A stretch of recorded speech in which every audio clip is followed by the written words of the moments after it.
Hi, everybody. We are taking a look at the maze assignment. Just going to do a quick review of what we talked about in class, just in case somebody out there wants to review it one more time. And this is a project about line, and it does allow for some creativity on your part. So I'm hoping that you guys will experiment with the project and come up with some interesting ideas. You'll be graded on how well your line quality is. You should have a thicker outside line and a thinner inside line, so line weight's going to matter. Um, and so let's take a look at some of the projects that have been turned in. So here's an example of a maze. As I mentioned, the outside line is thick, the inside line is thin, so that makes some interest in the project when you have um, a little bit of line variety. So start with an interesting shape. That is going to play a big factor on whether or not your project is successful and interesting to look at in the end. So if you have an interesting shape, then your maze is probably going to be off to a great start.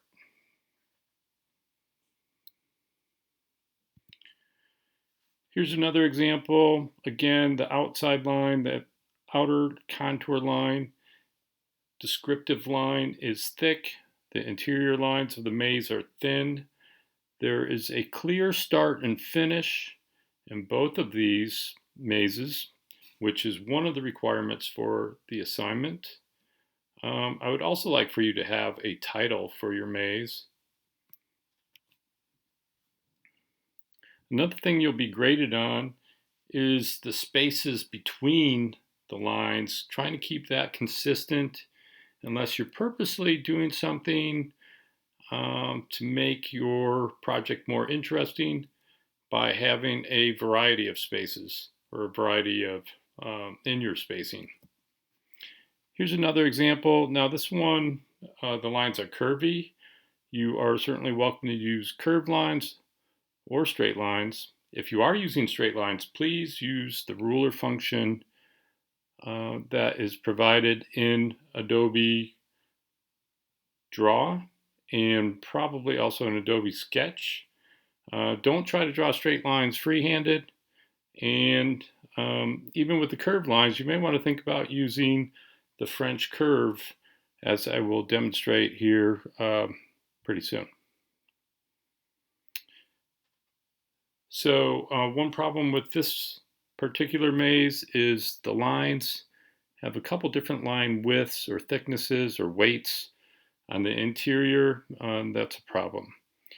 There's no title and there's no clear start or finish. Some of that stuff may have been cropped off accidentally, but you will get graded down if you don't have a clear start, finish, title. So the project I had started in the classroom was I took a picture of a Carmen Gia and I just drew the picture on Adobe Illustrator, and then I was going to go ahead and start adding in the lines for my maze. And I like that idea, so I'm going to go ahead and continue with that same theme. Here are some steps for you to look at if you need them. You need to find a photo to work from, import it into Adobe Draw or Adobe Sketch, reduce the opacity of the photo layer. You'll see me do that in the video. Create a new layer and trace the main descriptive lines of your object. Those will be heavy lines. Create a layer for the interior maze lines. Those will be the lighter lines. They could be, again, straight or curvy. Draw an interesting and well-crafted interior maze. Craftsmanship is important. Add a start, finish, and a title to your maze. Okay, this is the maze project using Photoshop Draw, starting off with iPad landscape format. I'm going to import a image.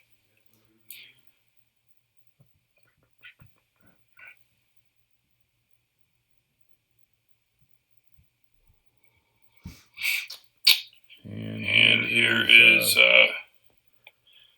my reference image. First thing you want to do is make sure that it is a good size. The bigger the drawing is, the easier it is to draw. So go ahead and make it fairly large. And then add a new layer on the top. And then you are ready to start drawing. Now, if you want straight lines at the top up here, there are some tools. So if you wanted to draw a circle, which I'm going to have to draw maybe for my wheels, this is the ruler right here. I'm going to tap on that. This is a ruler, and I can move it around. So I need a straight line right here. I can line up my ruler and get myself a straight line.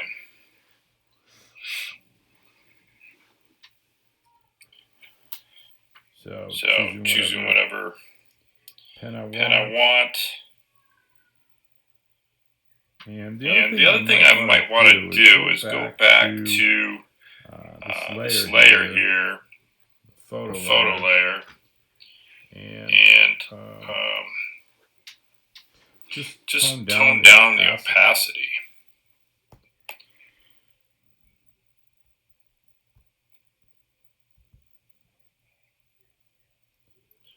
So I can see what I'm drawing a little better.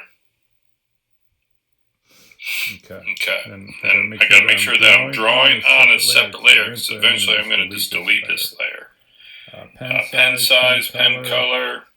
Go ahead and trace over the top.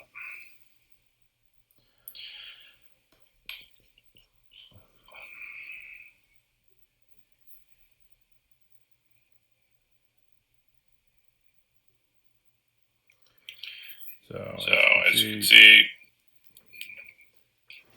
nice straight line there. Other tools in there. As I mentioned, if I need to draw a circle, these are French curves, and the French curve might also come in handy for my project, because I can go in and arrange this curve perfectly the way I want it to be.